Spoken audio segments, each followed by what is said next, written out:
Jamal Washington, 15 years old, sat frozen in seat 2A as the flight attendant's voice cut through first class like a blade. Every passenger watched. Every phone pointed at him. He didn't know his father Darius, undefeated MMA heavyweight champion, sat 3 rows behind, filming everything. What happened next would change aviation policy forever. Before we dive into this incredible story, drop a comment below and tell us where you're watching from. If you believe every person deserves respect regardless of their skin color, smash that like button right now. Hit subscribe and ring that notification bell because you won't want to miss how this unfolds. Trust me, what happens next will leave you speechless. Now, let's get into it. The morning started with pure joy. Jamal Washington stood in front of the bathroom mirror in his family's small Philadelphia apartment, adjusting the collar of his brand-new light blue dress shirt for the 5th time. His hands trembled slightly, not from nervousness, but from excitement so intense it felt like electricity running through his veins. Today marked the beginning of something he'd worked toward for years. Today, he would fly to Stanford University for their prestigious summer program for gifted students, and not just fly, but fly first class. The acceptance letter sat folded carefully in his backpack, along with his laptop, a physics textbook, and dreams bigger than the cramped 2-bedroom apartment he shared with his mother. Lorraine Washington emerged from her bedroom in her nurse's scrubs, ready for another double shift at Temple University Hospital.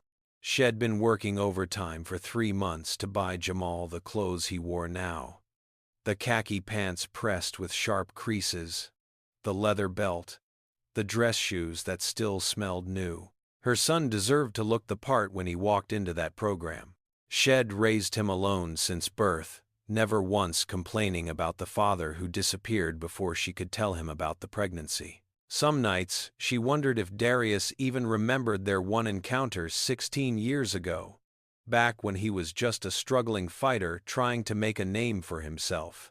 But she pushed those thoughts away now, focusing instead on her brilliant son, who'd earned this opportunity through sheer determination and intelligence that stunned his teachers.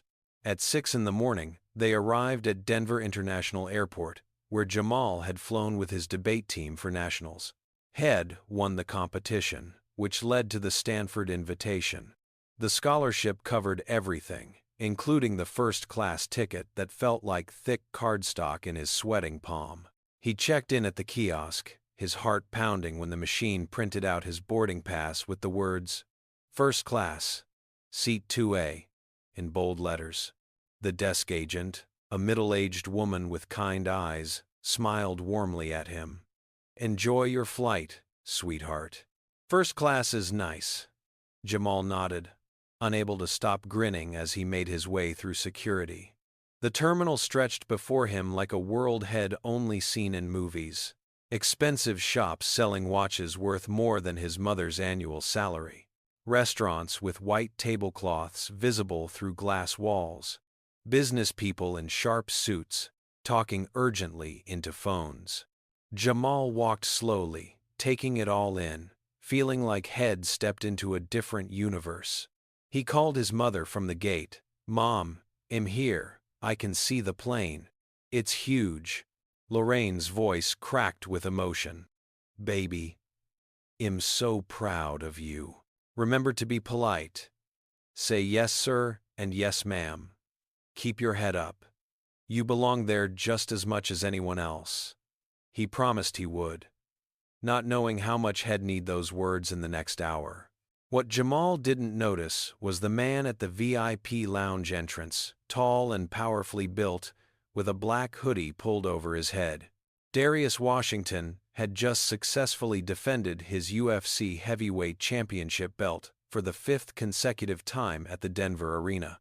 His face, marked by a small scar near his left eye from a brutal fight 3 years ago, remained partially hidden as he checked his own boarding pass. Same flight, same destination, Los Angeles. He needed to get home to train for the next bout already being scheduled.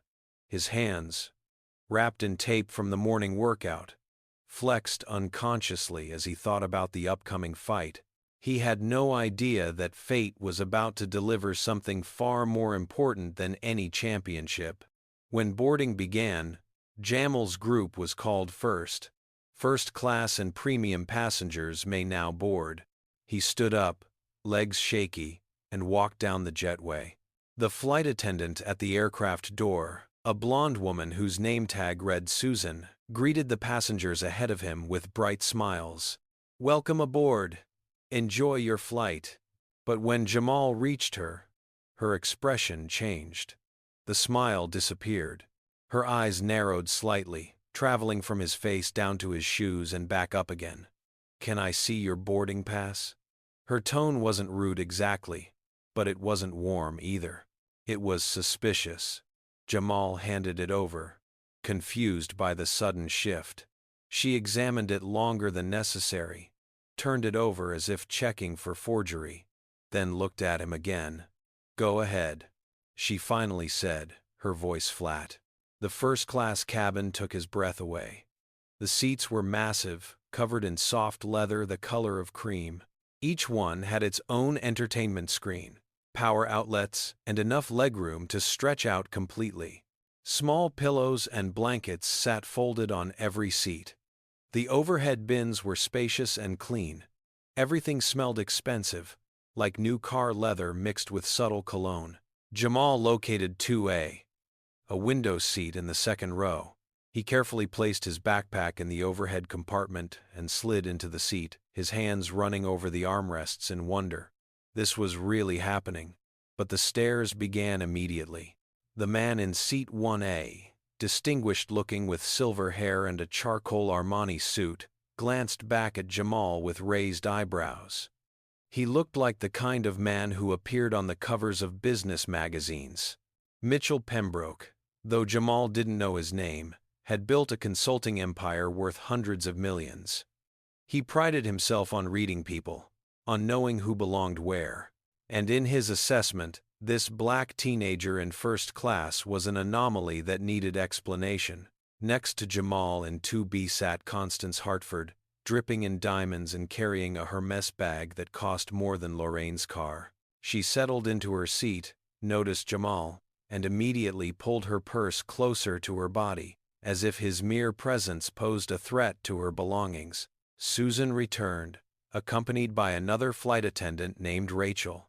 They whispered to each other near the galley, both looking in Jamal's direction. He tried to ignore it, pulling out his advanced physics textbook, hoping that reading would calm his nerves and signal that he was a serious student.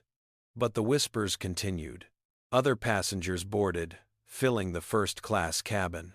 A young white man in his 20s named Bradley took seat 3B, immediately noticing the situation and smirking.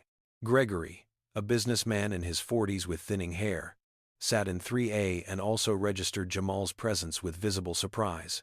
Then Darius boarded. He moved down the aisle like a force of nature, his physical presence impossible to ignore. 6 feet 3 inches of sculpted muscle, moving with the controlled grace of a predator. His hoodie couldn't hide the width of his shoulders, or the power in his frame.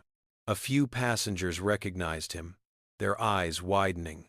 But Darius kept his head down, not in the mood for attention after the grueling fight weekend. He found his seat, 5A, 3 rows behind the young black kid in 2A. Something about the teenager caught his attention. The way he held himself, trying to appear confident while clearly being uncomfortable. The way his fingers gripped the textbook a little too tightly. The way his eyes darted around, aware of the stares. Darius had been that kid once. Different circumstances, but the same feeling of not belonging, of being watched, of having to prove his right to exist in spaces that others occupied without question. He settled into his seat, placed his gym bag in the compartment above, and continued observing. He didn't know why this particular kid interested him, but his instincts, honed by years of reading opponents in the octagon, told him to pay attention. Something was about to happen. The boarding process completed, and passengers settled in for the flight from Denver to Los Angeles. The hum of conversation filled the cabin as people arranged their belongings, fastened seatbelts, and prepared for departure. Jamal finally allowed himself to relax slightly. Maybe he had imagined the weird looks. Maybe he was being oversensitive. He opened his textbook to the chapter on quantum mechanics, determined to get some studying done during the flight. Stanford wouldn't be easy, and he wanted to arrive prepared. Then Susan returned, her expression stern and official. She stopped directly beside seat 2A, her body language aggressive in its formality. "Young man, are you absolutely sure this is your seat?" Her voice carried through the cabin, loud enough that nearby passengers stopped their conversations to listen. Jamal looked up, startled. "Yes, ma'am, this is my boarding pass." He held it up again, his hand beginning to shake. Why was this happening? Susan took the pass, studying it with theatrical scrutiny, as if she were a detective examining evidence. This seat was purchased with what credit card? The question hung in the air like an accusation. Jamal's mouth went dry. "I don't know, ma'am. It was from the scholarship program. They arranged everything." Susan's eyebrows rose. "Scholarship program? Do you have documentation proving this?" Her tone suggested she didn't believe a word he said. Jamal fumbled with his backpack, pulling out his laptop. "I have the email. I have the acceptance letter. I can show you everything." His voice cracked slightly, the confidence Head felt that morning, evaporating under her hostile gaze. Susan didn't move to look at what he was offering. Instead, she raised her voice further. "You're saying someone else purchased this $6,000 seat for you." The emphasis on the price point was deliberate, designed to highlight the absurdity of a black teenager having access to such luxury.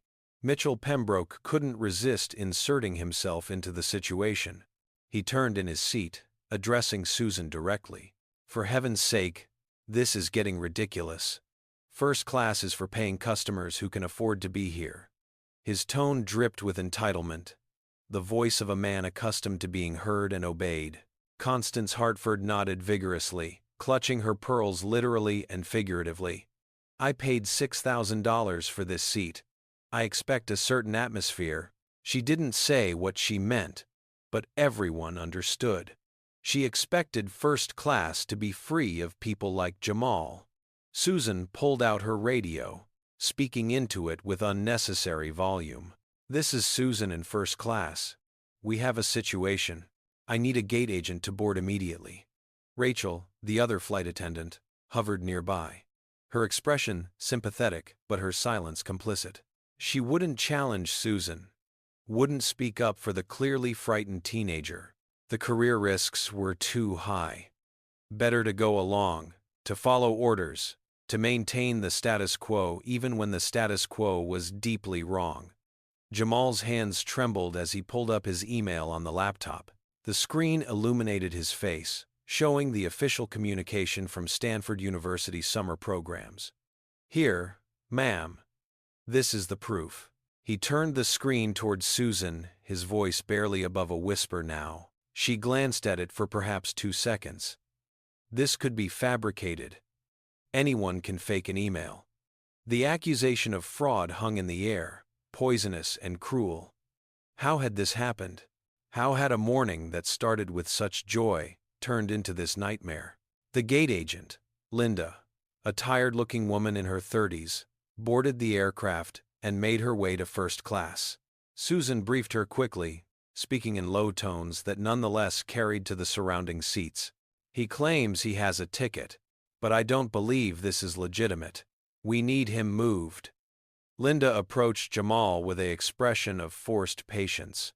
"Son, we need you to move to economy. There's been an error with the seating." Jamal looked up at her, confusion and hurt warring on his young face. "But there's no error. This is my assigned seat. I have all the documentation." Linda's voice took on an edge. "We need to maintain the comfort of all passengers. You're disrupting the cabin." The logic was circular and absurd. He was disrupting the cabin by existing in it. by occupying a seat that his skin color, in their eyes, rendered illegitimate. Pembroke spoke up again, his voice carrying the weight of assumed authority. Finally, some common sense. Get this resolved, so we can take off. Other passengers began pulling out their phones, not to defend Jamal, but to record him, to capture this moment of humiliation for their social media feeds. The teenager's mortification was entertainment, a story they'd tell later about the time they witnessed a kid trying to sneak into first class. 3 rows back, Darius Washington's jaw clenched so hard his teeth ached. Had been watching the entire exchange unfold, his disbelief morphing into cold fury. This wasn't a security issue. This wasn't about proper documentation. This was about a black child being deemed unworthy of the space he legally occupied. Darius had experienced this himself countless times in his rise through the MMA ranks. The assumptions that he was in the wrong gym, the wrong restaurant, the wrong hotel lobby, the constant demand that he prove his right to exist in spaces that white people entered without question. His hand moved slowly to his pocket, withdrawing his phone. He opened the camera app and began recording, careful to keep the phone low and inconspicuous. His years of studying opponents had taught him patience, the value of waiting for the right moment to strike. He needed to document this completely, to capture every moment of this injustice. The video was already rolling when Linda made her next move. "Sir, if you don't comply, we'll have to call airport security." Linda's threat was delivered with the calm of someone who'd made this speech before, someone comfortable with the power dynamic. Jamal's eyes widened. Security? For what? For having a ticket? For being black in first class? His voice came out small and frightened. Not doing anything wrong. I have the right to sit here. This is my seat." But even as he said it, he could feel his resolve crumbling. He was 15 years old, alone, facing down adults who held all the power. What chance did he have? Susan moved closer, her presence intimidating. "You're creating a disturbance. This is your final warning." The accusation was so backwards, so utterly inverted from reality, that it would have been laughable if it weren't so cruel. Jamal was creating a disturbance by quietly sitting in his assigned seat, by trying to mind his own business, by having the audacity to exist where he wasn't wanted.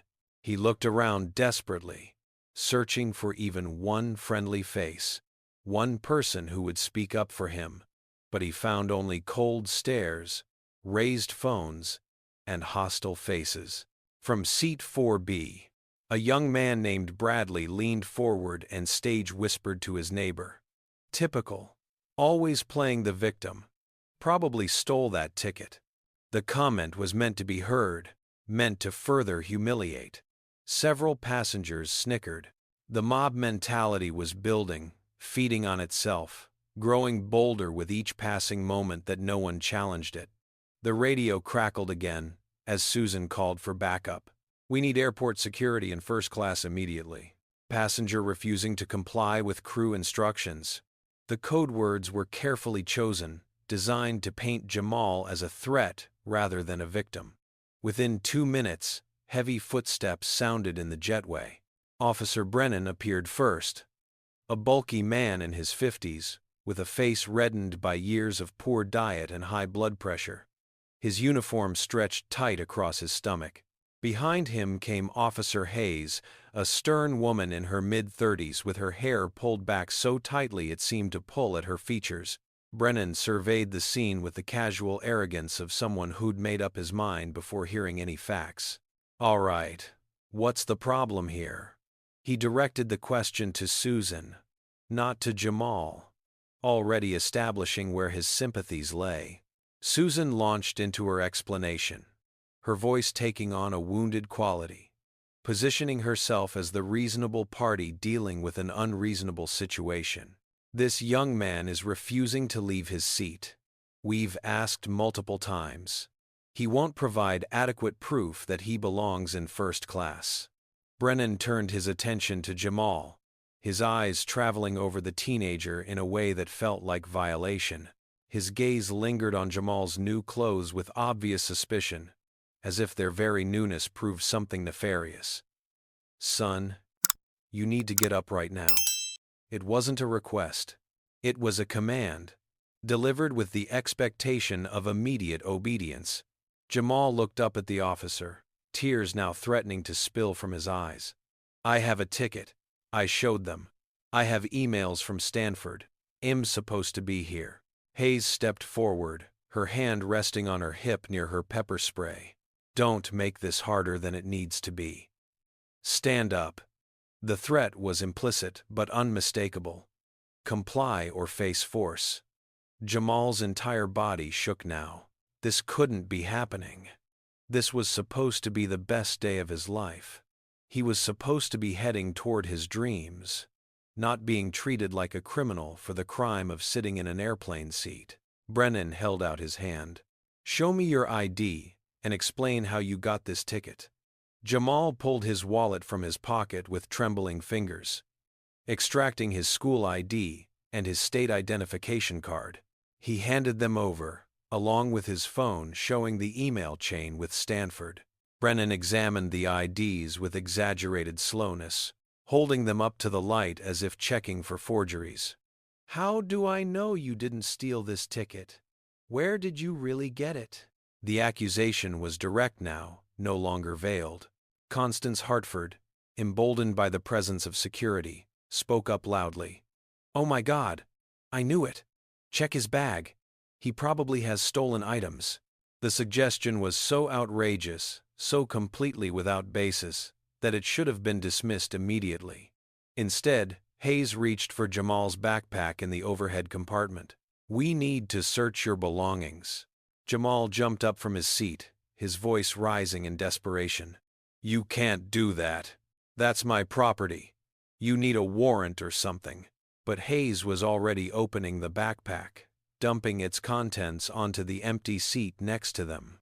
The physics textbook tumbled out, followed by notebooks filled with equations, pens, a graphing calculator, and finally, the laptop.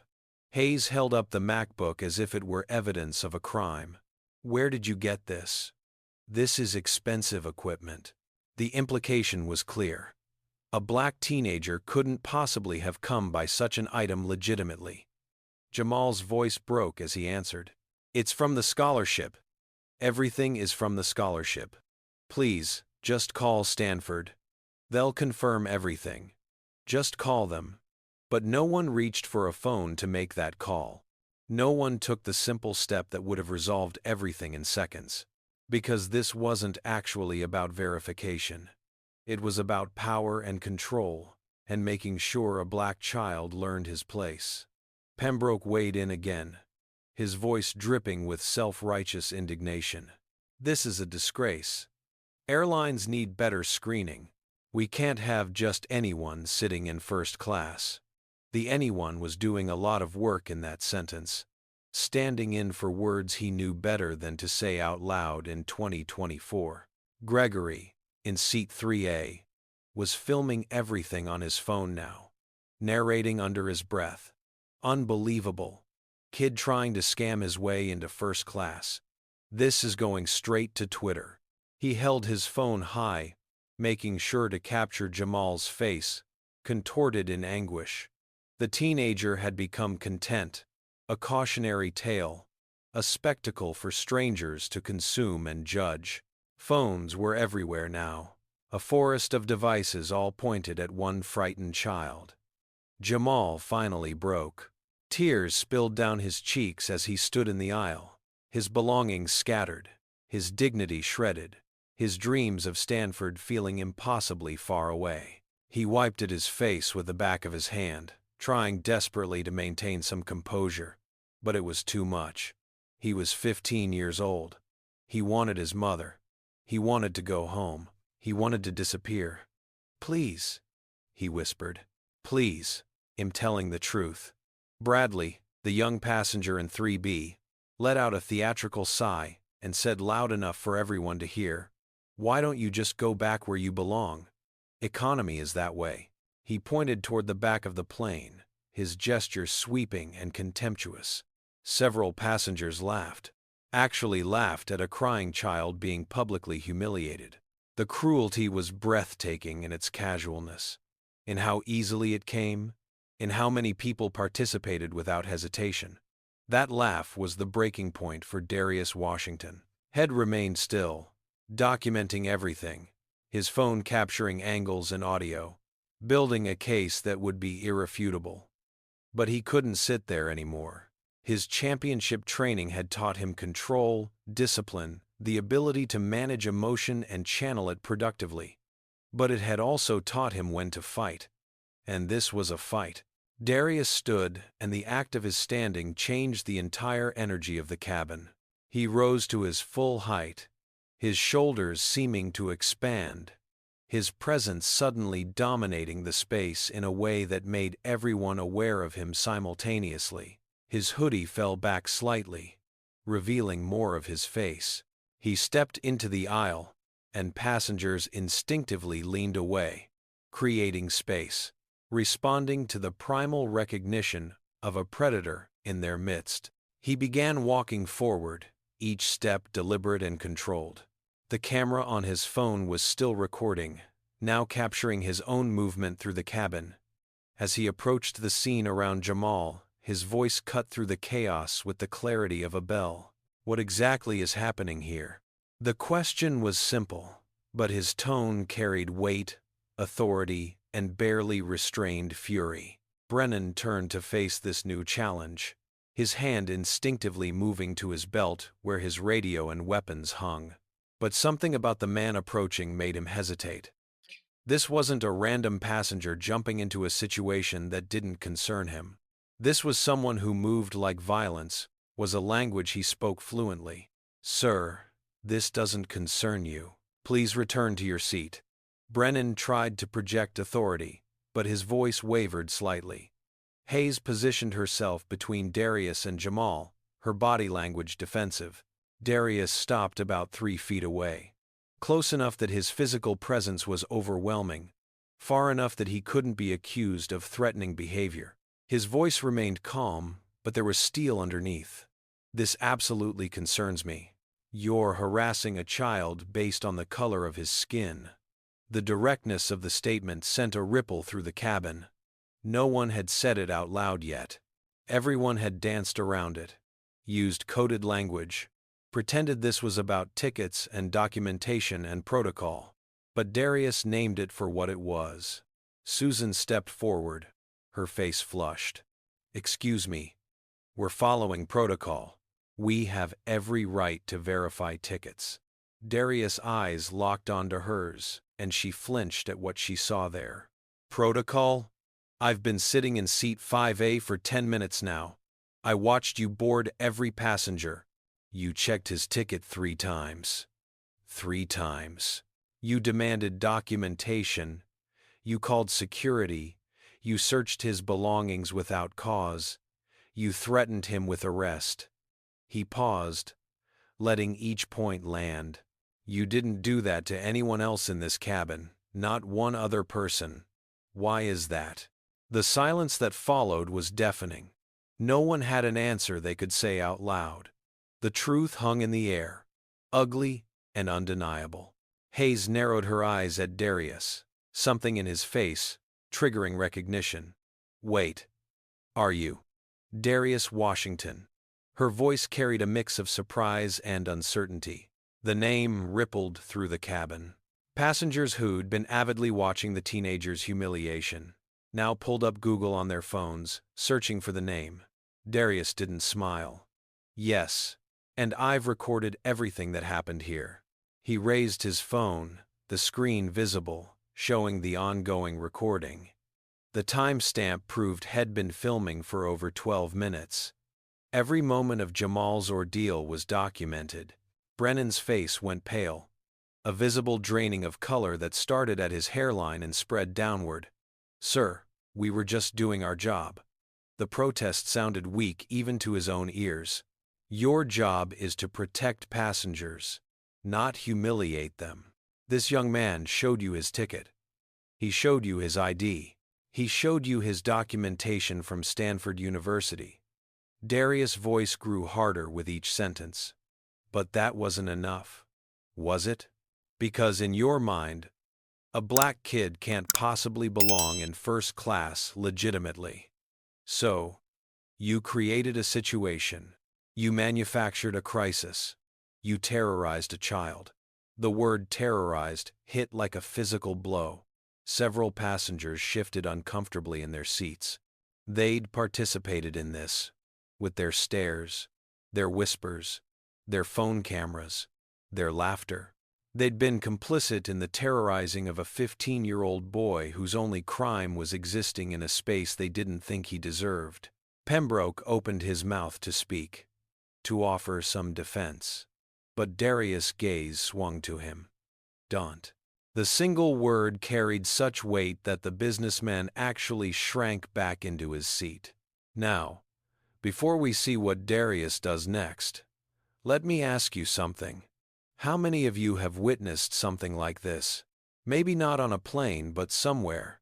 At a store, a restaurant, a hotel, where someone was treated differently because of how they looked. Drop a comment and type the number 1 if you've seen this kind of discrimination. And if you think Darius is doing the right thing here, hit that like button. If you believe this story needs to be heard, subscribe to this channel and turn on notifications. Because what happens next is even more powerful. But here's the real question that's burning in everyone's mind right now. Will Darius' intervention be enough? Or is there an even bigger twist coming that no one saw coming? Stay with me. Darius moved past the security officers, who seemed rooted to the spot, uncertain how to handle a situation that had spun completely out of their control. He reached Jamal, who stood frozen, unable to process that someone was actually defending him. Darius placed a large hand gently on the teenager's shoulder. "Are you okay?" His voice, so hard moments ago, softened when addressing the boy. Jamal looked up at him, his face wet with tears, his eyes wide with disbelief. Yes, sir. Thank you." His voice was barely a whisper, hoarse from crying and fear. Darius turned back to Susan, his hand still on Jamal's shoulder, a clear physical statement of protection. "This young man is going to sit in his assigned seat. If you have a problem with that, call your supervisor. Better yet, call the airline CEO. I'm sure they'd love to explain their discrimination policy on national television." He paused, pulling his phone closer to ensure the camera caught Susan's face clearly. "Because this video, it's going viral the moment we land. Every news outlet will have it. Every social media platform. Everyone will see exactly how your airline treats black children." Susan's face went through a rapid series of expressions: anger, fear, calculation, and finally resignation. She understood the reality of the situation. Darius Washington was a famous athlete with millions of followers. This video would indeed go viral. The airline would face massive backlash. There would be investigations, lawsuits, boycotts. Her career was likely over, regardless of what happened next. "Mr. Washington, we didn't mean..." But she couldn't finish the sentence because there was no ending that didn't damn her further. Darius turned his attention to Brennan and Hayes. "And you too," searching a minor without parental consent or probable cause, threatening him with arrest when had committed no crime, making accusations of theft with zero evidence. His voice dropped lower, more menacing.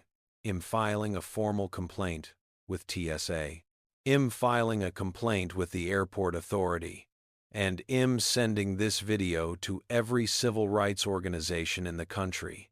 Hayes opened her mouth to protest, but Darius cut her off. "Don't bother. Your actions speak for themselves."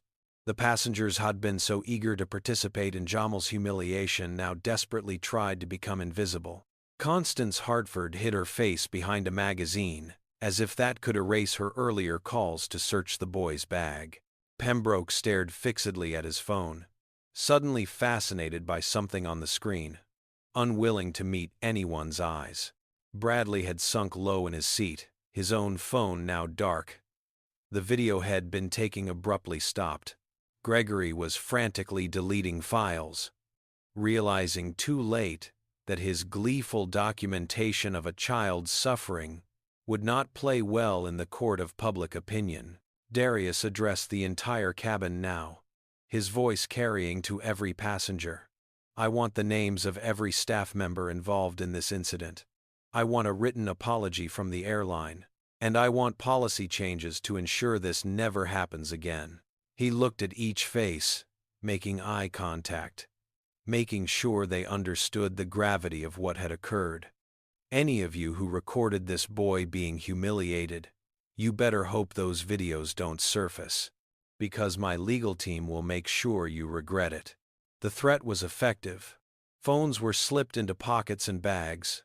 Guilty faces looked away. The mob that had formed so easily, that had fed on the suffering of a child, now dispersed just as quickly when confronted with consequences. Constance Hartford suddenly stood, gathering her things. I'd like to change my seat. I'll move to economy. She couldn't get away fast enough, squeezing past Darius with her head down, fleeing the scene of her own cruelty. Darius looked at the now empty seat 2B, then at Jamal. Mind if I sit here? Jamal shook his head, unable to form words.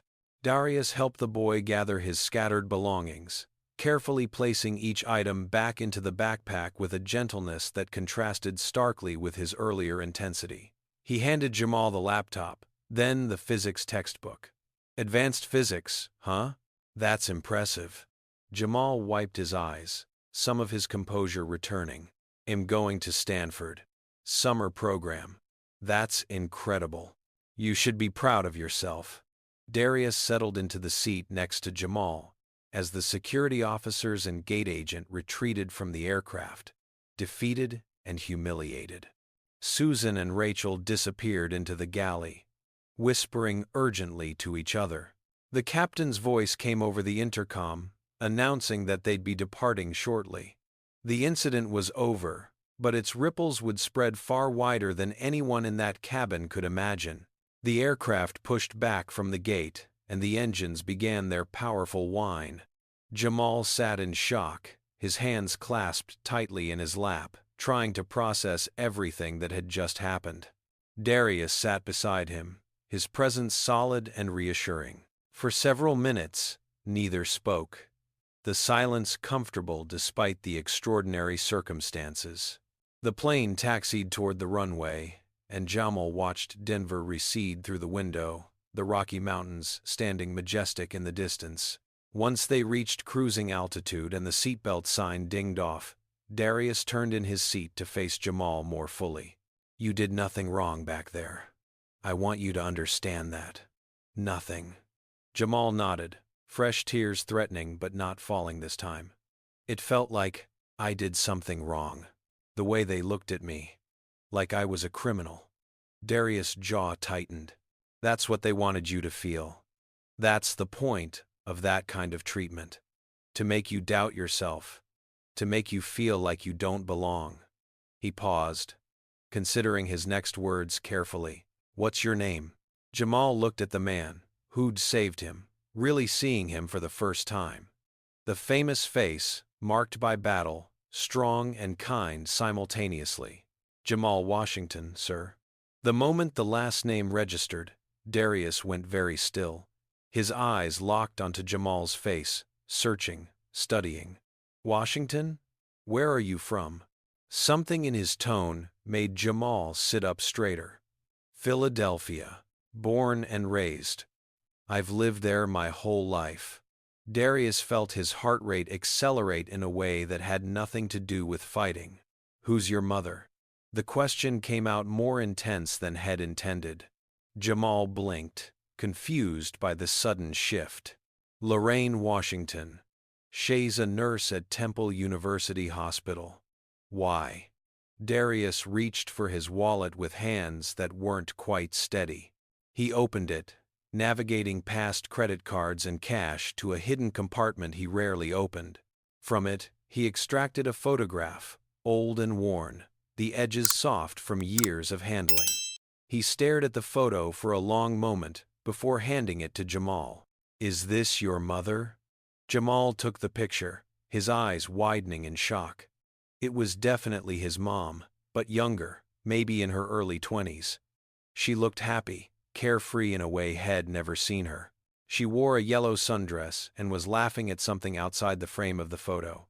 "Yes, that's her. But why do you have a picture of my mom?" Darius leaned back in his seat, his mind racing through memories He'd kept locked away for years. 16 years ago, I was in Philadelphia for a fight. It was early in my career, before anyone knew my name. I was staying at a cheap gym on the north side, training with whoever would spar with me. He smiled slightly at the memory. There was a community center fundraiser one night. My coach made me go. Said I needed to be visible in the community. That's where I met Lorraine. Jamal listened, transfixed, as Darius continued. We talked for hours. She was the most beautiful, brilliant woman I'd ever met. She told me about her nursing program, her dreams of helping people. I told her about fighting, about wanting to be champion someday. We just connected. Darius' voice grew softer. We spent one night together. Just one. The next morning, I had to leave for training camp in Las Vegas. I tried to call her, but I'd written her number down wrong. Transposed 2 digits. It never went through. He ran a hand over his face, the gesture tired and regretful. My life got crazy after that. I started winning fights, making money, getting famous. I tried to find her, hired a private investigator even, but I thought her last name was Williams. That's what I remembered, or misremembered. We'd had a few drinks that night, and I got it wrong. The investigator couldn't find any Lorraine Williams in Philadelphia who matched the description. Eventually, I gave up, but I kept her picture. Jamal's hands trembled as he held the photograph. She never told me about you. She said my father was someone she knew briefly, someone who left before she could tell him she was pregnant. His voice cracked. I've spent my whole life wondering who you were. Darius turned to face Jamal fully, his eyes searching the boy's features with new intensity. Now that he was looking, really looking, the resemblance was unmistakable. The same deep brown eyes, the same strong jawline, the same way his eyebrows drew together when he was thinking hard. "When's your birthday?" Darius asked, though he already knew what the answer would be. September 14th, 2009. Jamal watched Darius carefully, seeing the man's face transform as he did the math. 9 months from that December night in Philadelphia. Darius closed his eyes, his breath coming out in a long exhale. When he opened them, they were bright with unshed tears. "Jamal, I think I'm your father." The words hung in the air between them, massive and world-changing. Jamal couldn't breathe, couldn't think. His father, the person He'd fantasized about, created stories about, dreamed of meeting someday, was sitting right next to him. And not just any person, but Darius Washington, 5-time UFC heavyweight champion, one of the most famous athletes in the world. We don't know for sure," Jamal managed to say, his logical mind trying to assert itself despite the emotional tsunami. Darius nodded. "You're right. We need a DNA test." "But Jamal," he placed his hand over the boy's, large and warm and solid. "Everything fits. The timeline, your mother's name, the city, and, looking at you now, seeing your face, it's like looking at myself at 15. Tears streamed freely down Jamal's face now. "Why didn't she tell you? Why didn't she find you?" "I don't know, son. But we're going to find out together." The word son struck Jamal like lightning. Son. He had a father. After 15 years of questions and wondering and feeling incomplete, he had a father. And that father had just stood up for him, defended him, protected him when no one else would. Darius pulled out his phone. "We need to call your mother. Right now." Jamal nodded, wiping his eyes, and unlocked his own phone with shaking fingers. He dialed, and Lorraine answered on the second ring. "Baby, how's the flight?" Her voice was warm and loving, the voice that had comforted him through every nightmare, every disappointment, every hard moment of his life. "Mom, something happened." Jamal's voice cracked, and Lorraine immediately shifted into crisis mode. "What? Are you okay? What's wrong?" Before Jamal could answer, Darius gently took the phone from his hand. "Lorraine, this is Darius Washington. I'm here with your son. He's safe." There was a long silence on the other end, so long that Darius thought the call might have dropped. Then, barely above a whisper, "Darius." Her voice carried shock, recognition, and something else. Something like grief. "Oh my God. I saw the video. I saw what happened on the plane. I saw you, but I didn't think." She couldn't finish the sentence. "Lorraine, we need to talk." About 15 years ago. About a night in Philadelphia. Darius heard her sharp intake of breath. "I know, Darius. I know what you're going to say." Her voice was thick with tears now. "I tried to find you. I swear, I tried. But you were already getting famous. And I was just some girl from North Philly. I didn't think you'd believe me. I didn't want people to think I was trying to trap you or get your money. You should have tried harder." Darius' voice held no accusation, only profound sadness. "I would have believed you. I would have been there. Lorraine, I've missed 15 years of my son's life." The words my son made Jamal start crying again. The confirmation from his mother removing any doubt. "I know." Lorraine sobbed. "I'm so sorry. I made a mistake. I thought I was protecting him, protecting you, but I was wrong." Darius took a deep breath, centering himself the way he did before fights. "We can't change the past, but we can change the future. I want to be in his life, Lorraine. I want to be his father, really be his father. If you'll let me." Lorraine's answer came through tears, but without hesitation. "Yes, God. Yes. He needs you. Has always needed you. Let me talk to him." Darius handed the phone back to Jamal, who pressed it to his ear. "Mom." His voice was small, vulnerable. The voice of the child he still sometimes was. "Baby, I'm so sorry. I should have told you everything years ago. I should have tried harder to find your father.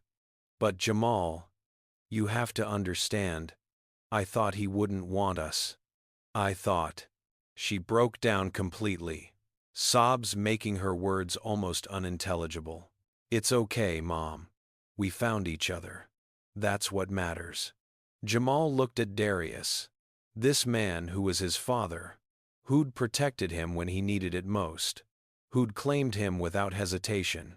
"Mom, I think everything's going to be different now." Lorraine managed to collect herself enough to speak. "I love you so much. You know that, right? Everything I did, every choice I made, was because I love you." "I know, Mom. I love you too." They talked for a few more minutes, making plans for Lorraine to fly to Los Angeles as soon as she could get time off work. When Jamal finally ended the call, he felt exhausted but also strangely light. The weight had carried his entire life.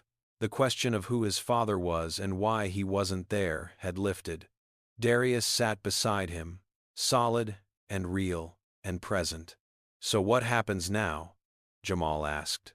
Darius smiled, and it transformed his face, making him look younger despite the scar tissue and the weathered skin. "Now? Now we get to know each other. I have 15 years to catch up on, and you have a father who's going to make sure nothing like what happened today ever happens to you again." What neither Darius nor Jamal knew was that while they were discovering their connection, the internet was exploding. Teresa Monroe, a 50-year-old black woman who'd been sitting in row 12, had recorded the entire incident on her phone. Shed watched from economy as the situation in first class unfolded, her anger building with each passing moment. This wasn't the first time Shed witnessed something like this. It wasn't even the 10th time. But this time, she had video evidence. This time, she could do something about it. The moment the plane reached cruising altitude and devices were allowed, Teresa opened Twitter. Her hands shook slightly as she uploaded the video, typing rapidly. "Black teen humiliated in first class by racist airline staff and passengers. Made to prove he belonged there. Bag searched, threatened with arrest." Then his MMA champion father Darius Washington steps in. "Watch this. This is America in 2024. Nothing has changed. This child's name is Jamal Washington, and he deserves justice." She hit post and sat back, her heart pounding. The response was instantaneous. Within 5 minutes, the tweet had 500 shares.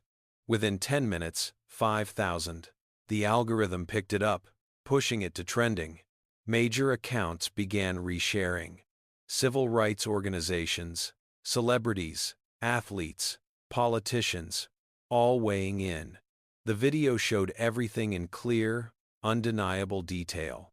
Susan, demanding Jamal's ticket multiple times while white passengers boarded without question. The hostile interrogation. The security officers. Hayes searching through Jamal's belongings without cause. Brennan's accusation of theft. The passengers filming and laughing. And then it showed Darius rising from his seat. The shift in power. His devastating calm as he named exactly what was happening. His protection of Jamal. His promise of consequences. Within 20 minutes, the hashtag Justice for Jamal was trending nationwide. Within 30 minutes, it was trending globally. News outlets scrambled to get the story. CNN interrupted regular programming. MSNBC brought in a panel of experts. Fox News struggled to find an angle that didn't make their usual viewers look complicit. Back on the plane, passengers began receiving notifications, texts and calls from friends and family. "Are you on that flight? Is that you in the video? Did you see what happened?" Gregory, the businessman who'd been filming Jamal so eagerly, stared at his phone in horror as he realized the video showed him clearly. His company's name was on his laptop bag in the shot. By the time the plane landed, his employer would almost certainly have seen it. Pembroke received an email from his PR team with the subject line, "Urgent. Response needed." He opened it to find a screenshot of himself sneering at Jamal with the caption, "This is who runs your company." Bradley discovered had been identified on Twitter within minutes. Someone had recognized him, tagged his employer, his college, his parents. The tweets rolled in, thousands of them, calling him racist, demanding his expulsion, threatening his future. He frantically tried to delete his social media accounts, but the screenshots had already been taken, preserved forever. Constance Hartford found herself on the receiving end of calls from every charity board she sat on. "Is this you? Did you really do this to a child?" Her carefully curated reputation, built over decades, was crumbling in real time. The airline's crisis management team convened an emergency meeting. The CEO, Margaret Sinclair, watched the video 3 times, her face growing paler with each viewing. "This is a catastrophe," she said quietly. "We've suspended the employees, obviously, but that's not going to be enough." Her legal team outlined the exposure: civil rights violations, unlawful detention of a minor, discrimination, emotional distress, The potential damages could be in the tens of millions. Get me direct contact with Darius Washington's representatives immediately, Margaret ordered. I want to speak with him and the boy the moment that plane lands. Prepare a full apology statement, but don't release it until I've talked to them. She turned to her head of operations. I want every employee in this airline in mandatory training within the week. Anti-bias, implicit prejudice, civil rights law, all of it. This can never happen again. Meanwhile, Darius' phone vibrated continuously with notifications despite being in airplane mode. The moment they hit 30,000 feet, Head switched off airplane mode briefly to send the video to his agent with a simple message: make sure everyone sees this. His agent, Marcus Chen, had immediately blasted it out to Darius' 10 million Instagram followers, his 5 million Twitter followers, his 8 million Facebook fans. The engagement was unprecedented. Marcus also forwarded it to every major news outlet he had contacts with. ESPN wanted an exclusive interview. TMZ offered 6 figures for the rights to the video. The View wanted Darius and Jamal on immediately. Joe Rogan reached out personally, asking Darius to bring Jamal on the podcast to tell their story. Civil rights leaders from the NAACP, the ACLU, and Black Lives Matter all released statements praising Darius' intervention and calling for systemic change in the airline industry. The flight attendants in the galley were on their phones too, seeing their names being revealed online. Susan's Facebook profile had been found, her personal photos now being shared with mocking comments. Rachel's LinkedIn was bombarded with messages telling her she should be ashamed. They both knew their careers were over. The union might protect them from immediate termination, but the airline would find ways to push them out. No carrier would ever hire them again after this.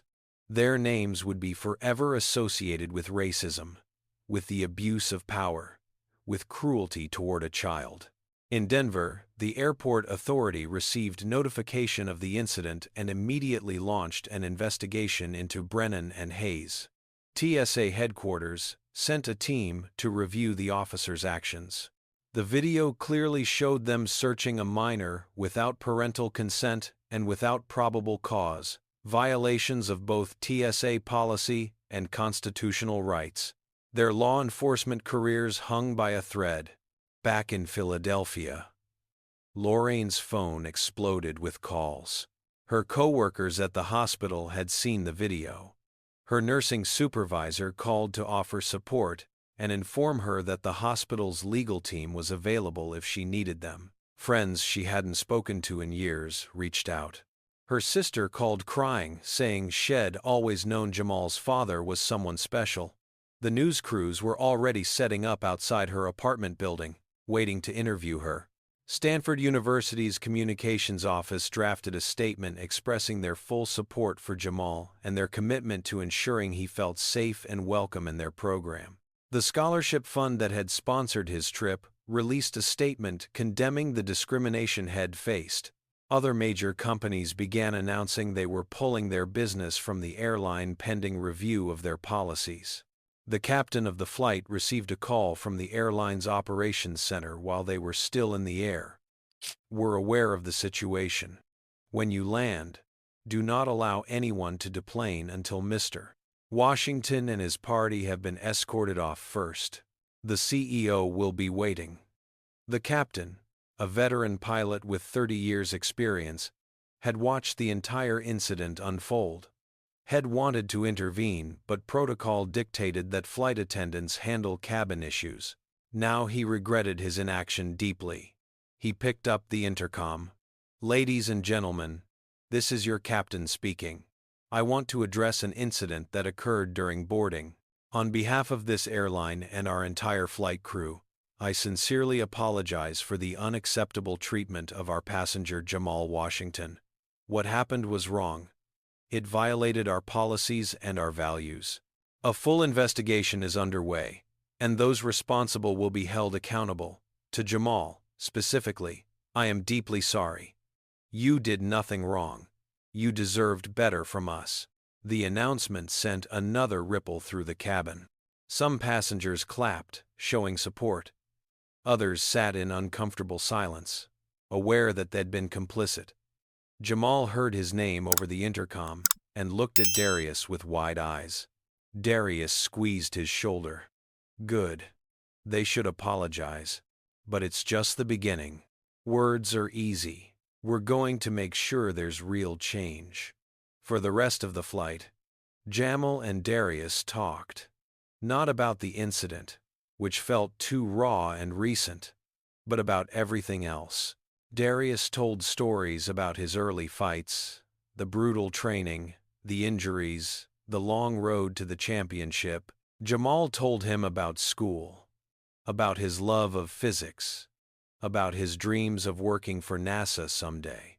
They discovered shared interests. Both loved science fiction movies, both hated mushrooms, both preferred winter to summer. They were strangers, but also family, and every conversation built another bridge between them. The plane began its descent into Los Angeles, the sprawling city spreading out below them in the afternoon sun. The pilot's voice came through the speakers once more. "We'll be landing shortly. Please return your seats to the upright position. Mr. Washington and young Jamal Washington, please remain seated after landing. We have special arrangements for your deplaning."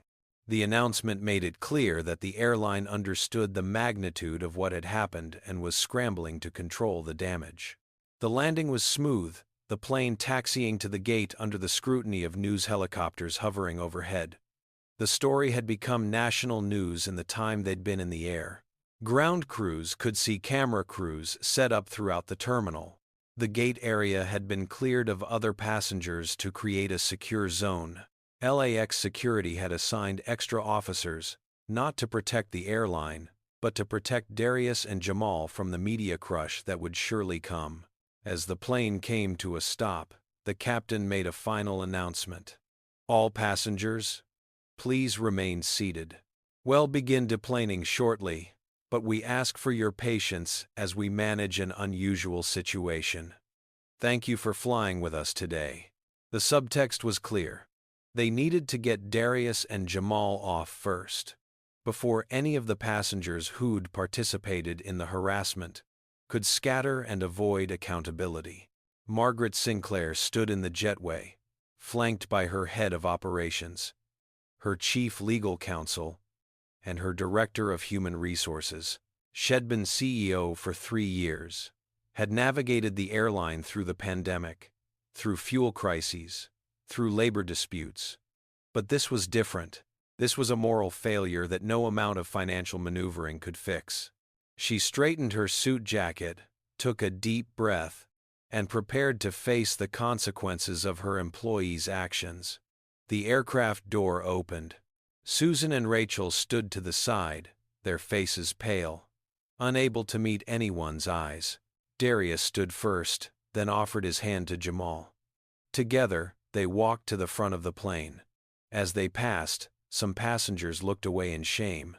A few called out apologies. One woman, sitting in row 8, stood and said clearly, "Jamal, I'm sorry I didn't speak up. I should have. I'm sorry."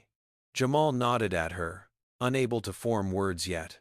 They stepped into the jetway to find Margaret waiting. She stepped forward immediately.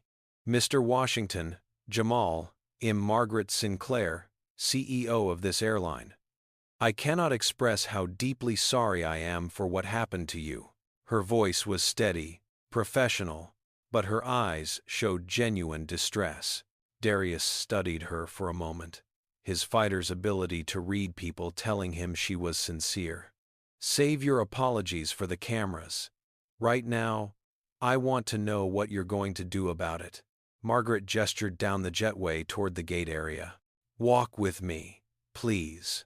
As they moved through the jetway, she outlined the steps already in motion. The employees directly involved have been suspended pending a full investigation, but we're not stopping there. I've ordered mandatory anti-bias training for every single employee at this airline, from baggage handlers to pilots. We're implementing new protocols for passenger interactions. We're creating a passenger rights hotline specifically for reporting discrimination. And we're establishing a scholarship fund in Jamal's name for underprivileged youth pursuing education. They emerged into the gate area, where cameras immediately started flashing despite the barriers set up. Reporters shouted questions. Darius! Is it true Jamal is your son? Jamal! How do you feel? Will you be suing the airline? Margaret guided them to a small conference room that had been set up as a private space. Inside, her team had prepared bottled water, snacks, and comfortable seating. But Darius shook his head. No privacy, no backrooms. Whatever you have to say it out there. He pointed to the gate area, where the press waited. The public needs to see this. No more hiding. Margaret swallowed hard, then nodded. You're right. Let's do this in front of everyone. They walked back out, and her staff quickly set up a microphone stand. The noise level increased as reporters realized they were about to get a statement. Margaret stepped to the microphone first. Good afternoon. I'm Margaret Sinclair. And I'm here to address the incident that occurred on our flight from Denver this morning. First, to Jamal Washington, I offer my sincerest, most heartfelt apology. What happened to you was wrong. It was discriminatory. It was cruel. And it never should have happened. She paused, making eye contact with Jamal. You did nothing wrong. You had every right to be in that seat. You have every right to be treated with dignity and respect. We failed you, and for that, I am profoundly sorry. She continued, her voice growing stronger. But apologies are not enough. Actions matter. So here's what we're doing immediately. The employees involved have been suspended. We're launching a comprehensive review of all our customer service protocols through a racial equity lens. We're partnering with civil rights organizations to develop better training. We're creating new accountability measures. And we're establishing the Jamal Washington Scholarship Fund with an initial investment of $5 million to help underprivileged youth access educational opportunities. The reporters erupted with questions, but Margaret held up a hand. I'm not done. We're also conducting an industry-wide review. This isn't just about our airline. This is about systemic issues in air travel. We're going to lead the charge in making sure this never happens to any passenger, anywhere, again. Now, I'll turn this over to Darius Washington. She stepped aside, and Darius moved to the microphone. He looked at the cameras, aware that this moment would be broadcast around the world. My name is Darius Washington. I'm a UFC fighter. I've faced some of the toughest opponents in the world. But nothing prepared me for watching a 15-year-old boy being terrorized because of the color of his skin. His voice was measured but filled with controlled fury. What I witnessed today was racism, plain and simple. No amount of corporate spin can change that fact. He placed his hand on Jamal's shoulder. This young man is brilliant. He's heading to Stanford on a scholarship. He's going to do incredible things with his life. But today, he was treated like a criminal for having the audacity to sit in a seat he'd paid for. That's unacceptable. It's 2024, and we're still fighting the same battles. Darius paused, letting his words sink in. I recorded everything. I have evidence of every moment, and I'm sharing it because people need to see what racism looks like. It's not always burning crosses and hoods. Sometimes it's a flight attendant demanding to see a ticket 3 times. Sometimes it's security searching a child's bag without cause. Sometimes it's passengers laughing at a crying kid. He looked directly at the camera. To the people on that flight who participated, who laughed, who filmed for entertainment, who stayed silent. You're complicit. You have to live with that. And to the millions watching this, I want you to understand something. Jamal isn't unique. This happens to black people every single day. in stores, in restaurants, in schools, in airports. We're constantly having to prove we belong, constantly having to justify our existence in spaces that others occupy without question. Darius' voice softened slightly as he looked down at Jamal. But here's the twist that makes this even more personal. I didn't just step in because I saw an injustice. I stepped in because this young man is my son. I didn't know it at the time. I hadn't seen him since the day he was conceived 16 years ago. But fate put me on that plane. Fate let me be there when he needed someone most. And now that I've found him never letting him face this kind of hatred alone again. The revelation that Jamal was Darius' son sent the press into a frenzy. Questions flew, but Darius held up his hand. We're still processing this ourselves. We're going to get a DNA test to confirm, but I already know in my heart, this is my son. And I'm going to spend the rest of my life making up for the 15 years I missed. He turned to Jamal. Do you want to say anything? Jamal stepped to the microphone, his hands shaking but his voice steadier than expected. My name is Jamal Washington. I'm 15 years old. I love physics and science fiction and basketball. I'm just a regular kid. But today, I was made to feel like I didn't belong, like I was less than, like my skin color made me suspicious. He paused, gathering courage. I want to thank Darius. I want to thank my mom.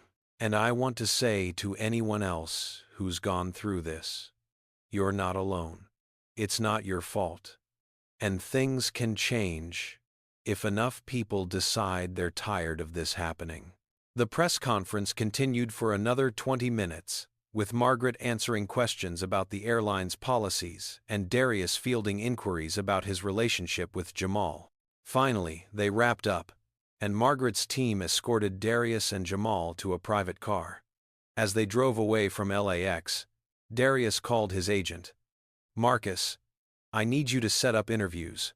Major ones. I want to tell this story everywhere. And I need you to find the best civil rights attorney in the country. We're going to sue.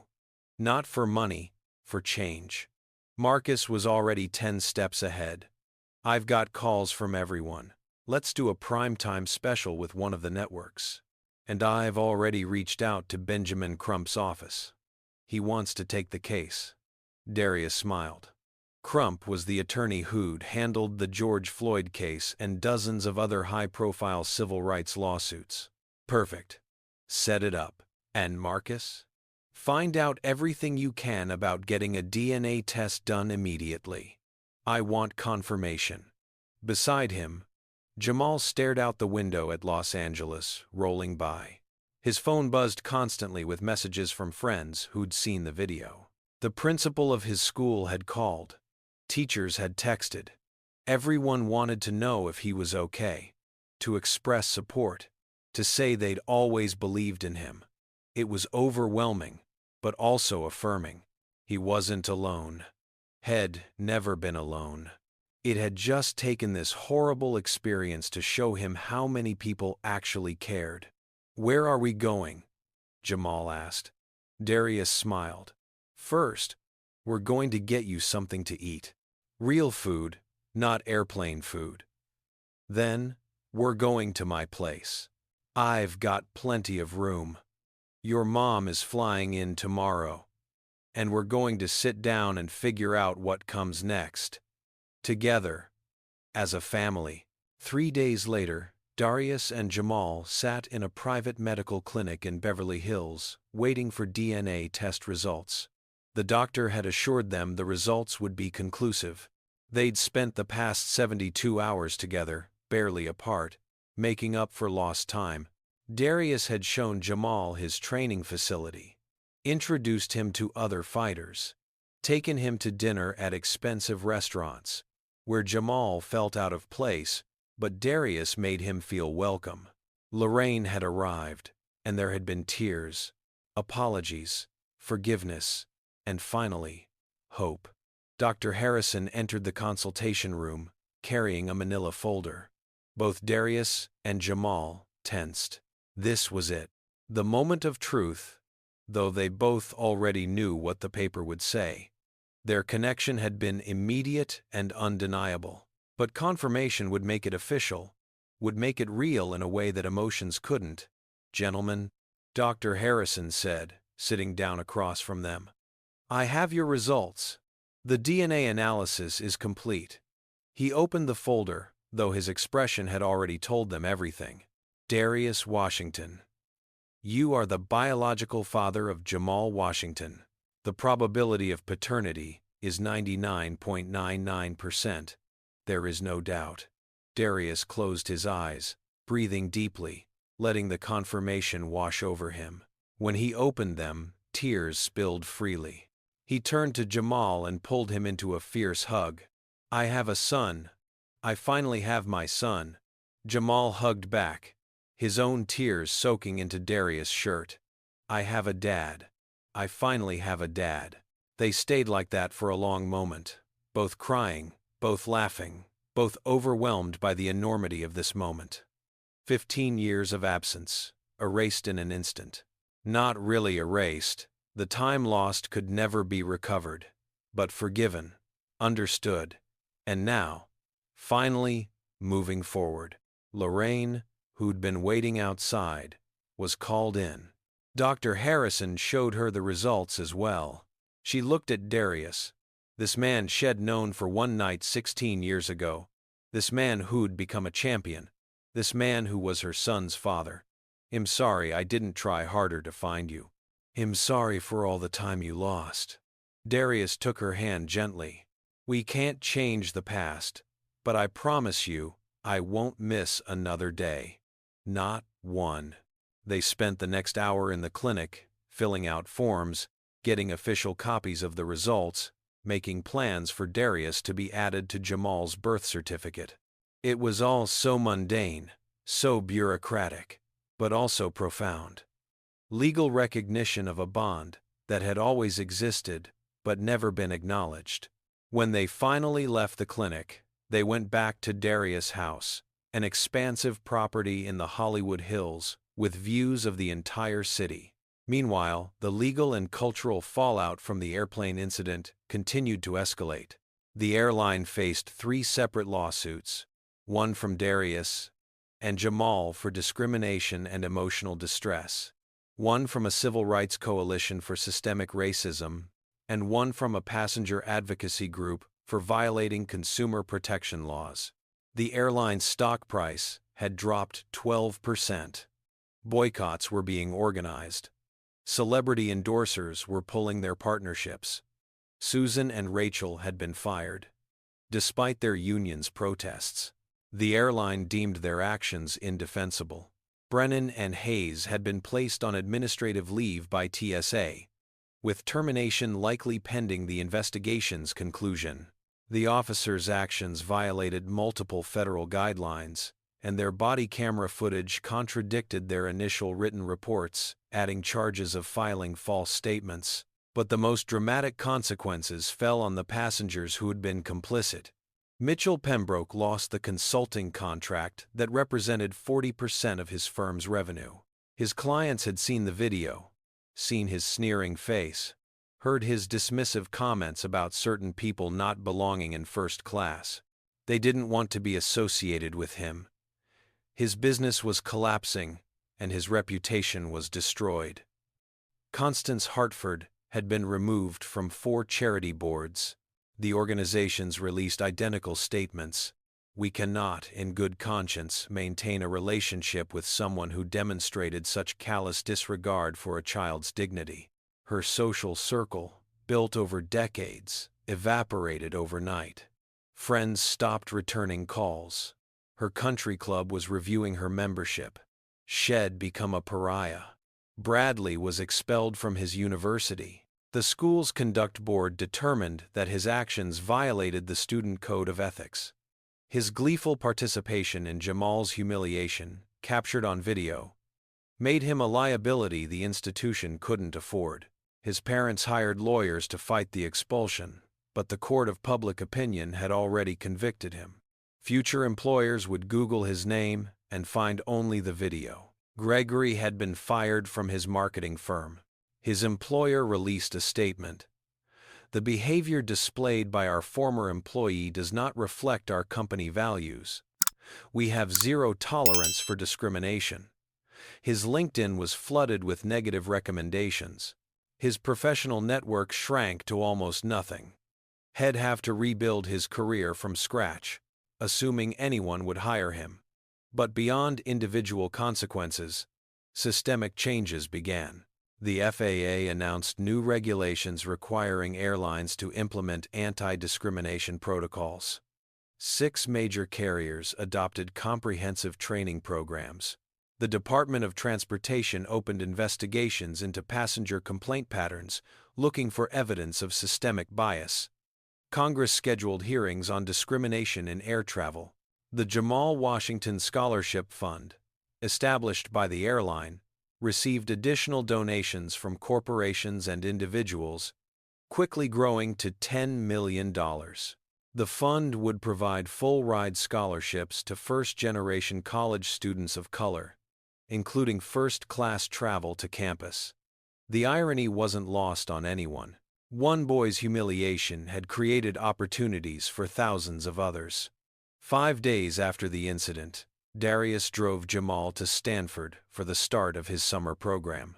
Lorraine came too, sitting in the back seat, watching her son and his father interact with a mix of joy and melancholy. Joy for what they were building, melancholy for what had been lost. But mostly joy. The drive took 6 hours, and they talked the entire way, building the foundation of their new relationship. When they arrived at Stanford's campus, students recognized Jamal immediately, not as the humiliated teenager from the video, but as the survivor, the symbol of resilience. They gathered around, offering support, sharing their own stories of discrimination, expressing admiration for his courage. The program director greeted them personally. Jamal, we're honored to have you. Your courage has inspired millions. We're committed to making sure you feel safe and supported here. Darius and Lorraine helped Jamal move into his dorm room. It was surreal.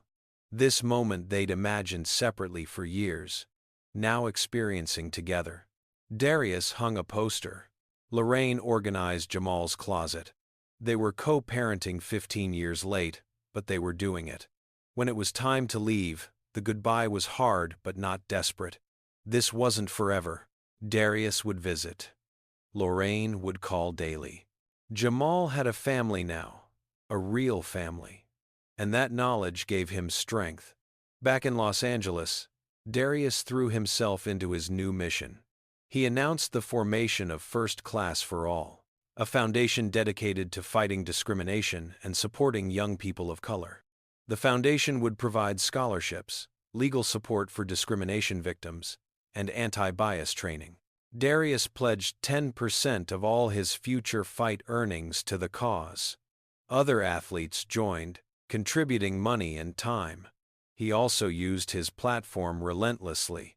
Every interview, every press conference, every social media post touched on racial justice. When critics said he should stick to sports, he posted photos of himself with Jamal, explaining why this was personal, why he couldn't stay silent, why athletes had a responsibility to use their influence for good. Most of the MMA community supported him. A few didn't. He cut ties with those who didn't, unwilling to compromise on something this important. 3 months after the incident, Darius had his next title defense. He invited Jamal to be in his corner, to walk out with him to the octagon. Jamal stood beside his father as 90,000 fans cheered, as the lights and music created an atmosphere of controlled chaos. Darius fought brilliantly, winning by knockout in the 3rd round. After the referee raised his hand in victory, Darius took the microphone from the announcer. I want to dedicate this fight to my son, Jamal Washington. 3 months ago, I didn't know he existed. Now he's my reason for fighting. Not just in this cage, but out there in the world. We're fighting for a future where kids like Jamal don't have to prove they belong. Where they're not questioned, not searched, not humiliated. That's the fight that matters. And we're winning it, one day at a time. The crowd erupted. Jamal stood beside his father, overwhelmed but proud. Part of something bigger than himself. The stage lights were bright and hot as Jamal Washington, now 16 years old, stood at the podium. Head grown 3 inches in the past year, filled out in the shoulders, his voice deeper. But more than physical changes, there was a confidence about him that hadn't existed before. A knowledge that he had people behind him, supporting him, believing in him. The auditorium was packed with activists, educators, corporate leaders, and media, all gathered for the annual Civil Rights Leadership Awards. A year ago, Jamal began, his voice clear and strong. I was humiliated on an airplane because of the color of my skin. I was questioned, searched, threatened with arrest, made to feel like I didn't deserve the seat it earned. He paused, making eye contact with the audience. Today, I stand here receiving the Young Activist of the Year award. Not because I wanted to be an activist. I didn't. I just wanted to go to college. But sometimes, activism chooses you. In the front row, Darius and Lorraine sat side by side, hands clasped, tears streaming down their faces. In the years since they'd reconnected, they'd built an unconventional but loving family. Darius had bought Lorraine a house in a nice Philadelphia neighborhood, close to the hospital where she worked. Had paid off all her debts, set up a college fund for Jamal's future siblings if Lorraine chose to have more children, and made sure she'd never have to work double shifts again unless she wanted to. They weren't romantically involved. That spark from 16 years ago had been real but brief. They were friends now, good friends, united by their love for their son and their commitment to co-parenting him the best way they knew how. Darius flew to Philadelphia at least twice a month. Jamal spent summers and holidays in Los Angeles. They video called almost daily. It worked because they all worked at it. Jamal continued his speech. My father taught me that strength isn't just physical. It's standing up when others try to push you down. It's using your voice when they want you silent. It's refusing to accept injustice as normal. He looked directly at Darius. Dad, thank you for showing me what courage looks like. Thank you for being there when I needed you most. Thank you for every day since. Darius nodded, unable to speak, his champion's composure shattered by pride and love. Jamal turned back to the audience. But this award isn't just mine. It belongs to every person who's been discriminated against and kept going. Every person who's been told they don't belong and proved them wrong. Every person who's faced hatred and chosen love anyway. The standing ovation lasted 3 full minutes. After the ceremony, they went to dinner at a restaurant Darius had rented out for the night. Extended family and friends joined. Lorraine's sister, Darius' coach, Jamal's friends from Stanford, activists from the First Class for All Foundation. It was a celebration, not just of the award, but of the family they'd built from tragedy. Teresa Monroe, the woman who'd filmed the original incident, was there too. She and Jamal had stayed in touch, her video having changed both their lives irrevocably. The next morning brought news of further changes resulting from their experience. The airline, now operating under a consent decree with the Department of Justice, had achieved its civil rights certification from the NAACP. Independent audits showed dramatic improvements in how passengers of color were treated. Complaint rates were down 80%. The mandatory training had worked, but more importantly, the culture had shifted. Employees knew the world was watching. 5 other major airlines had adopted similar programs. The FAA had made anti-discrimination training mandatory for all customer-facing airline employees nationwide. TSA had completely revamped its procedures for passenger searches, requiring documented probable cause and supervisor approval before searching minors. Brennan and Hayes had been fired and would never work in law enforcement again. Susan found work at a retail store, her airline career permanently over. Rachel had moved to a different state, trying to start fresh. But perhaps the most tangible change was the scholarship fund. The Jamal Washington Scholarship had now supported over 300 students, providing not just tuition but also first-class travel to campus, laptops, books, and mentorship. Darius personally met with each scholar, sharing his and Jamal's story, encouraging them to persist despite obstacles. The foundation had become his life's work beyond fighting, his legacy beyond championships. 2 weeks later, Jamal prepared for his sophomore year at Stanford. Had completed the summer program with honors and been admitted as a full-time student with a full scholarship. His major was aerospace engineering. His dream of working for NASA was closer than ever, but had also added a minor in social justice, wanting to understand the systems that had oppressed people like him and how to dismantle them. This time, when he flew to campus, things were different. Darius flew with him, both sitting in first class, on the same airline where the incident had occurred. The company had specifically requested they fly with them, wanting to demonstrate the changes they'd made. The flight crew had been briefed. This flight would be monitored closely. When they boarded, the reaction was immediate. The flight attendant, Marcus, a young black man in his 20s, greeted them with genuine warmth. "Mr. Washington, Jamal, welcome aboard. It's an honor to serve you today." His eyes held real emotion. "Your story changed this company. It changed the industry. It changed my life. I was working in baggage handling a year ago. After your incident, they launched a program to recruit and promote more employees of color. I'm in management training now." Jamal shook his hand. "Thank you for telling me that.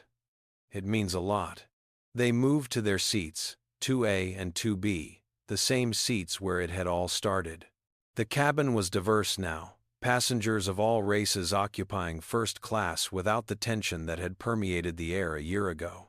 An elderly black couple sat across the aisle. A Hispanic family with young children occupied the row behind. A South Asian businessman worked on his laptop in 1A. This was what it should have looked like all along. As the plane prepared for takeoff, Jamal looked at his father. "How do you feel?" Darius smiled. That genuine smile that transformed his scarred face into something beautiful. "Like we won. Not just the lawsuit or the policy changes, though those matter. But we won something bigger. We changed hearts and minds. We made people see." He squeezed Jamal's shoulder. "How do you feel?" Jamal thought about the question. A year ago, sitting in this same seat, Head felt small, scared, unwelcome. Head doubted himself, questioned whether he really belonged. Now, like I belong here. Finally, the plane lifted off, climbing into the California sky, carrying them toward the future. Not a perfect future. Racism still existed. Discrimination still happened. The fight was far from over, but they'd struck a blow. They'd made progress. And they'd do it together, father and son, making up for lost time by building a better world. As they reached cruising altitude, Marcus brought them drinks and a personal note from the CEO, thanking them again for their courage and patience as the airline evolved. Darius read it and nodded. Words were good. Actions were better. Head keep watching, keep holding them accountable. The video was still out there. A permanent record. A reminder of what had happened and why vigilance mattered. Jamal pulled out his laptop and opened a document. He was writing an essay about his experience for his social justice class. The professor had asked students to reflect on a moment that changed their understanding of systemic oppression. Jamal had no shortage of material. But as he wrote, he focused not just on the pain and humiliation, but on the response, the solidarity, the change that had come from it. His story wasn't just about suffering. It was about resilience, about family, about the power of standing up. The flight passed uneventfully, exactly as it should have from the beginning. No one questioned their presence. No one demanded to see their tickets multiple times. No one searched their bags. They were simply passengers, traveling to their destination, treated with the basic dignity every human deserved. When they landed at San Francisco, they deplaned normally. No special arrangements necessary. At Stanford, Jamal's friends greeted him enthusiastically. His roommate, Marcus, a white kid from Oregon who'd become one of his best friends, helped carry bags to their dorm. "How was the flight?" Marcus asked. Jamal smiled. "Perfectly boring. Exactly the way it should be." They laughed, understanding the significance of that boring flight. The victory inherent in its mundanity. Darius stayed for 2 days, helping Jamal get settled, meeting his professors, attending a foundation meeting with Stanford students interested in civil rights work. Before he left, he and Jamal sat on the lawn outside the dorm as the sun set, painting the sky in oranges and purples. "I'm proud of you, son," Darius said quietly, "not just for surviving what happened, but for who you're becoming. You're going to change the world." Jamal leaned against his father's shoulder.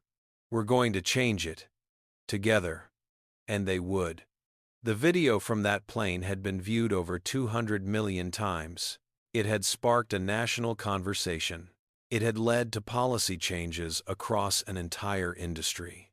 It had exposed racism that many wanted to pretend didn't exist. And most importantly, it had brought a father and son together, creating a family from tragedy and trauma. Because of Jamal's courage, because of Darius' intervention, because of Teresa's decision to film and share, over 10,000 students of color had received scholarships that included first-class travel to educational opportunities. Hundreds of airline employees had been trained to recognize and combat their own biases. Millions of people had watched the video and examined their own prejudices, their own complicity in systems of oppression. The fight continued. There would be more incidents, more discrimination, more work to do. But Jamal and Darius had proved that individuals could make a difference, that speaking up mattered, that documenting injustice and demanding accountability could create real change. They'd turned the worst day of Jamal's life into a catalyst for transformation, and they'd found each other in the process, building a bond that would never be broken. As Darius prepared to leave campus, heading back to Los Angeles for his next fight, he hugged his son tightly. "I love you, Jamal. I'll call you tomorrow." Jamal hugged back. "I love you too, Dad." The words still felt new, precious, miraculous. They'd get to say them for the rest of their lives, making up for the 15 years when they couldn't. So what do you think about Jamal and Darius' story? Have you ever witnessed discrimination like this? Have you ever been in a situation where you could have spoken up but didn't? Type your thoughts in the comments below. And here's my question for you. If you were on that plane, what would you have done? Would you have had the courage to stand up like Darius did? Or would you have stayed silent like most passengers? Comment below and let me know. If this story moved you, hit that like button. If you believe stories like this need to be told, subscribe to this channel and turn on notifications so you never miss another powerful story. Share this video with someone who needs to hear it, someone who's faced discrimination, or someone who needs to understand what racism looks like in 2024.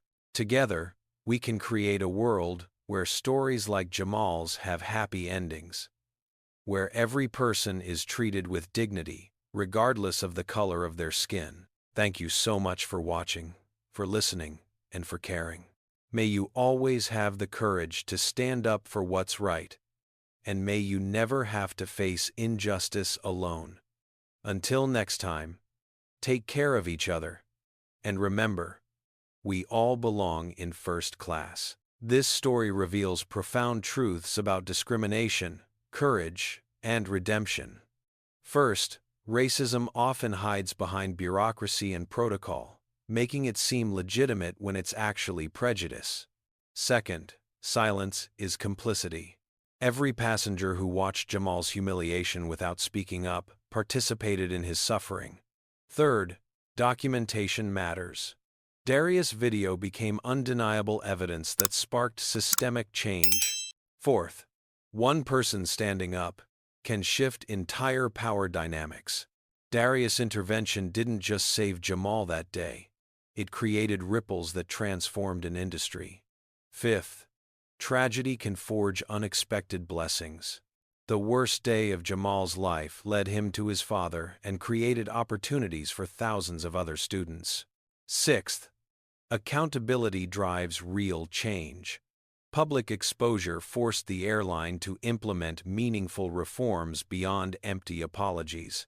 Seventh, privilege carries responsibility. Darius used his platform and influence to amplify voices that are usually ignored. Eighth, resilience isn't just surviving trauma, but transforming it into purpose. Jamal turned his pain into activism that inspired millions. Finally, family isn't always defined by time spent together, but by showing up when it matters most. Darius missed 15 years but proved his commitment in the moment his son needed him desperately. These lessons remind us that justice requires action, courage means speaking truth to power, and change happens when ordinary people refuse to accept discrimination as normal. What would you have done if you were on that flight? Would you have spoken up for Jamal or stayed silent? Drop a comment below, and let's have an honest conversation. Have you ever experienced discrimination like this, or witnessed someone else going through it? Share your story in the comments. If you believe everyone deserves to be treated with dignity, regardless of their skin color, smash that like button right now. Subscribe to this channel if you want more powerful stories about standing up against injustice, and hit the notification bell so you never miss an upload. Share this video with someone who needs to hear this message, someone who's faced discrimination, or someone who needs to understand that racism is still very real in our world today. Together, we can create awareness and drive change. Thank you so much for watching, and for being part of this community that believes in equality and justice. May you always have the courage to stand up for what's right. And may you treat every person you meet with the respect they deserve. Remember, we all belong in first class. Stay blessed, stay strong, and I'll see you in the next story. Peace.